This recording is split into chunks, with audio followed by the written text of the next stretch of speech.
Et si, tout ce qu'on croyait être la réalité n'était pas toute l'histoire? C'est une idée un peu folle, je sais.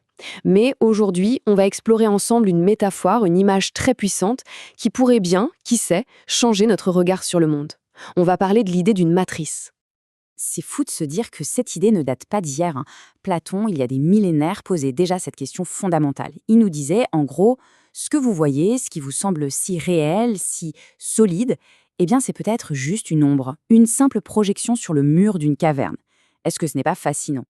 Bon, alors allons-y, plongeons dans cette idée, essayons d'imaginer, juste un instant, que notre quotidien, tout ce qu'il compose, le boulot, les factures qui tombent, même nos moments de détente, nos supposées libertés, que tout ça, en fait, soit une sorte de décor. Une construction hyper bien entretenue, conçue pour nous guider, pour nous conditionner. C'est ça l'idée d'un système invisible qui façonne nos vies. Et ce système, il nous fait tourner en rond. C'est un cycle bien connu. Travailler, consommer, rembourser les dettes, et on recommence. Encore et encore. C'est une boucle, presque parfaite, conçue pour nous garder occupés. Ça donne l'impression d'avancer, bien sûr, mais au fond, est-ce qu'on avance vraiment vers ce qu'on veut, nous, ou est-ce qu'on court sur place? Évidemment, quand on dit matrice, tout le monde pense au film. Les lignes de code vertes, Keanu Reeves, c'est une image forte. Mais attention, ici, on sort de la science-fiction. La matrice dont on parle, elle n'est pas faite de code informatique. Non, non, elle est beaucoup plus concrète, bien plus tangible. C'est une matrice financière. Et là, la comparaison est assez frappante. D'un côté, la matrice du film. Des lignes de code, un monde virtuel, une machine. De l'autre, notre monde. Les instruments sont différents, mais l'effet est étrangement similaire. On a les dettes à rembourser, les impôts à payer, les publicités qui nous disent quoi désirer, et puis il y a ce fameux salaire mensuel, qui est souvent, juste assez pour qu'on reste bien sagement branché au système. Voilà le point crucial, le hic, si on veut. C'est que cette connexion, elle a un prix. Et ce prix, c'est notre contrôle, c'est notre autonomie. En gros, on échange notre liberté de choix contre une réalité qui est, c'est vrai, souvent confortable. Mais dans cette réalité, est-ce que notre temps nous appartient vraiment? Est-ce que nos choix sont vraiment les nôtres? La question est posée. Alors, une fois qu'on commence à voir ça, à prendre conscience de ce système, un choix émerge. Un choix fondamental, un dilemme qui nous met face à nous-mêmes, qui nous force à regarder notre situation droit dans les yeux. C'est un vrai tournant.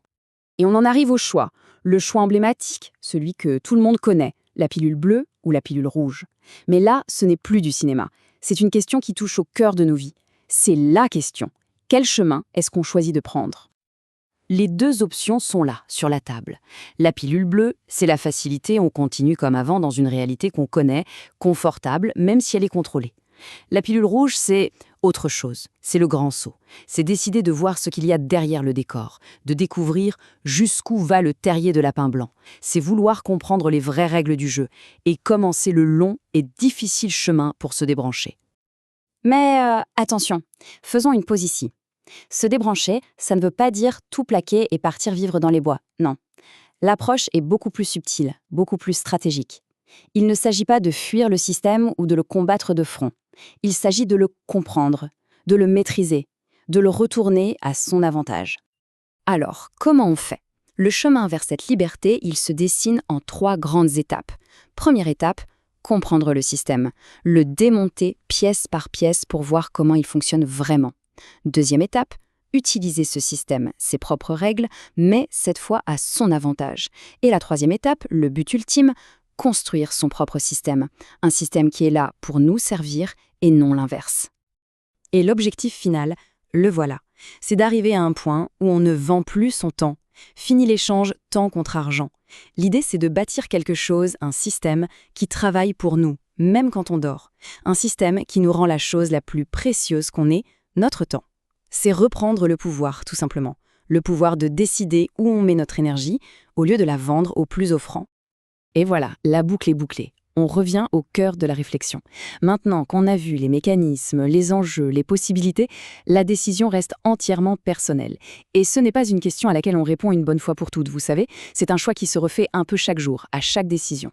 Alors, la vraie question c'est, quel est le choix